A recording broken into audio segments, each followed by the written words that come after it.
Again, I don't know him, but they say it was very unfair. The pardoning of Trevor Milton is an absolute, disgusting, inexcusable low for Donald Trump. They're not trying to bag on the whole Trump administration here, but Donald Trump literally just seconds ago, I see the update right here, Reuters, Trevor Milton did nothing wrong. Trevor Milton was treated very unfairly.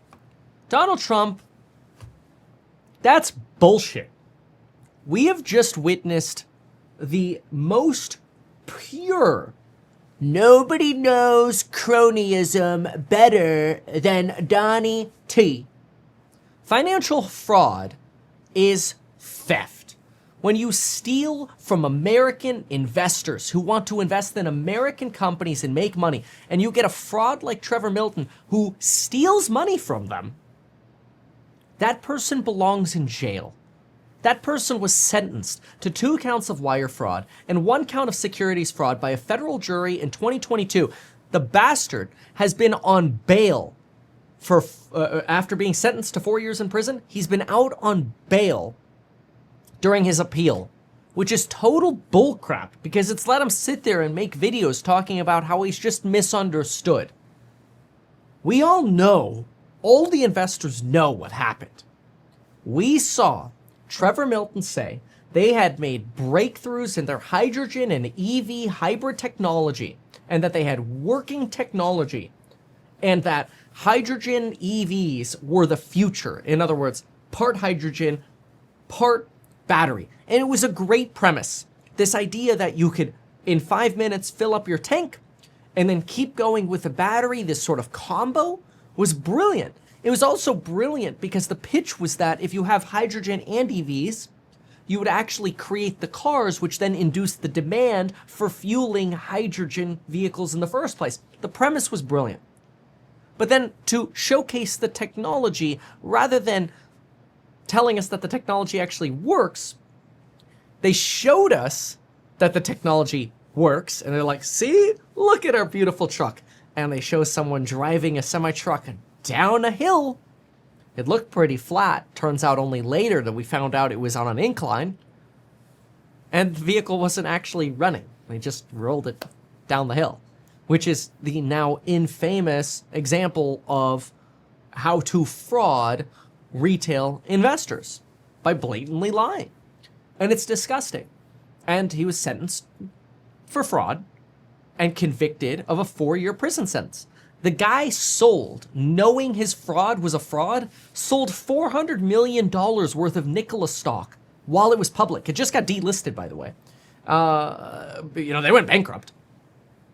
Sold $400 million of Nicola stock because he knew what he was doing was perpetrating fraud. And now, Trevor Milton uses his $400 million, whatever's left over of it, maybe $150 million or whatever's left after taxes and, whatever he's blown his money on. He hired Pam Bondi's brother. Pam Bondi is the Attorney General of the United States, and bam, wow, you have a direct line to the president. And apparently, having a direct line to the president with money still buys you freedom in America. What was your reason for pardoning Trevor Milton? Highly recommended by many people that was taken advantage of. He did a business deal like in Utah, as I have it. Again, I don't know him, but they say it was very unfair. They destroyed 5 years of his life. He fought for 5 years of his life, and he did nothing wrong. And he's a good person. And basically, I had these fantastic recommendations about him from people that you know very well, all top-of-the-line people. They thought it was a horrible thing. There are many such cases, by the way. But it's okay, folks. All it took was a $1.8 million donation from Milton and his wife, per the Wall Street Journal, to the Trump fundraising campaign in October to get a pardon. And they say the thing that he did wrong was he was one of the first people that supported a gentleman named Donald Trump for president. And that, to me, is disgusting, is despicable, it's bullshit, and it's a low. We have not made America great again. We have just made securities fraud great again. And it's really nasty because we're actually seeing a lot of this happening, and I'm very concerned about this. I have not made a video about this yet. I've kind of just been hinting at it in individual videos because, honestly, I don't think anybody's going to watch a video about this topic, but it's very important. I actually think the same thing's going to happen with the Consumer Financial Protection Bureau.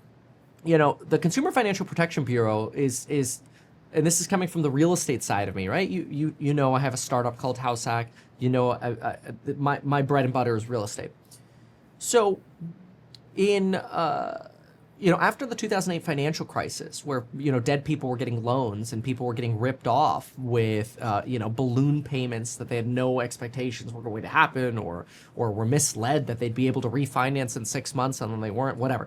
All this financial buffoonery that was going on in 2008, that was killed by the Consumer Financial Protection Bureau, the Dodd-Frank Act, truth in lending, ability to repay requirements. In other words, lenders have to prove on their license that you have the ability to repay that loan.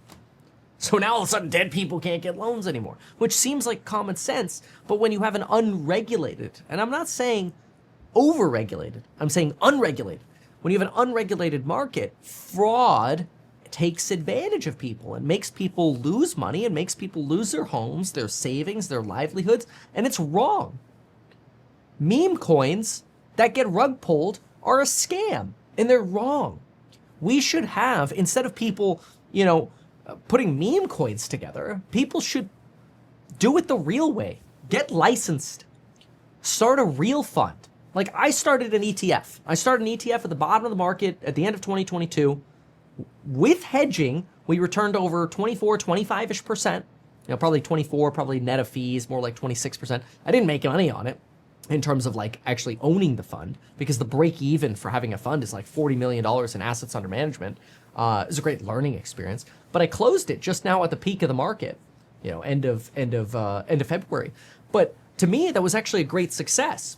We created a product at the bottom of the market, and we gave people a bucket of cash right before the market crashed in March. And we said, hey, be careful because things are about to get tough. And they did get tough. But the point is, that was hard. It took probably a year to create the fund.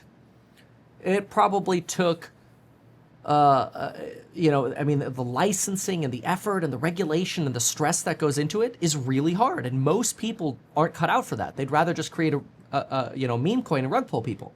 But you can't do that when you do it the right way. When you do it the right way, people don't lose money. People have their assets secured because the money and securities are deposited at banks. It's not even possible to rug pull it because you don't have access to it, right? So, in my opinion, there's a right way to do finance, and then there's a scam way. And unfortunately, there are just a lot of scams. I think, rug pulling meme coins, and there's no reason the president should be touching meme coins or even associating himself or his wife with them, is wrong. And that's not to be anti-crypto. If you want exposure to crypto, that's fine. But I think weakening financial regulations and dismantling the SEC's involvement against fraud and discrediting, this fraud success against Milton is disgusting. And it really weakens the backbone of what we're setting up for. And I'm not talking about the next recession. We could have a recession within the next 6 to 12 months. We probably will. But we'll come out of that recession and we'll grow out of that recession. But what will happen is we'll actually probably bubble into the next, through the next cycle, we'll really bubble up. Because fraud will be eligible to run rampant again. Disgusting lending practices will come back. And it's scary. Because a lot of people in the future, the longer term, 10, 15 years, will feel the consequences of the gutting of the Consumer Financial Protection Bureau, the potential ending of truth in lending, the potential privatizing of Fannie Freddie, and then the death of the conventional mortgage. Those things are all possible. And so I don't know what all of the outcomes are going to be, but I wanted to have sort of this, just my sort of opinion on what I'm seeing. And, again, I'm not trying to paint the whole Trump administration as this. I'm just telling you this Trevor Milton thing is disgusting and it's a low. I think gutting the CFPB is a big mistake. And I think meme coin rug pulls are disgusting. It shouldn't be legal. But it's worse now, because not only are those things becoming legal, you're basically condoning those things, so you're encouraging more of it. And the second thing you're doing is you're condoning more corruption in the government by basically saying, hey, if you get into the doo-doos, just make sure you donate to your favorite politician because they'll take care of you. That is literally the definition of cronyism, and the rich get richer and everybody else pays for it. Like all of the retail shareholders who got scammed by Nicola, they are the ones who are now paying for Trevor Milton to sit in a Utah mansion with $400 million of profits. All of the people who lost money on that stock because of his lie and his fraud are paying for that scumbag. And Donald Trump said Trevor Milton did nothing wrong. What are you smoking, Trump? Do you even know who Trevor Milton was? Did you know anything about Trevor Milton 24 hours ago? I would put money on it that you knew nothing about Trevor Milton 24 hours ago. And you were told by Pam Bondi, he's a good man, a religious man, a Republican, he's a donor, take care of him, he did nothing wrong, he was abused by the system. Bullshit. Why not advertise these things that you told us here? I feel like nobody else knows about this. We'll try a little advertising and see how it goes. Congratulations, man. You have done so much. People love you. People look up to you. Kevin Paffrath there, financial analyst and YouTuber. Meet Kevin. Always great to get your take.